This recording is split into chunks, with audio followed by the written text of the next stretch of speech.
बाळा, आयुष्य म्हणजे फक्त सुख शोधण्याचा प्रवास नाही. आयुष्य म्हणजे स्वतःला घडवण्याची साधना आहे.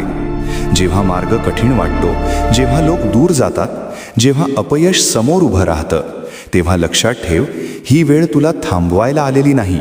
ही वेळ तुला मजबूत करायला आलेली आहे. तू दुसऱ्यांकडे पाहून स्वतःला कमी लेखू नकोस.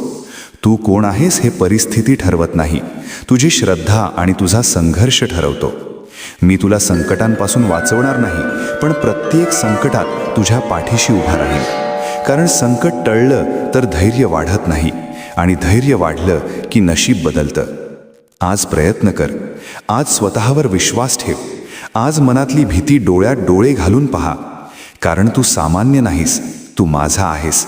आणि माझ्या भक्ताचं नशीब मी स्वतः घडवतो. भिवू नकोस, मी सदैव तुझ्या पाठीशी आहे. अवधूत चिंतन श्री गुरुदेव दत्त.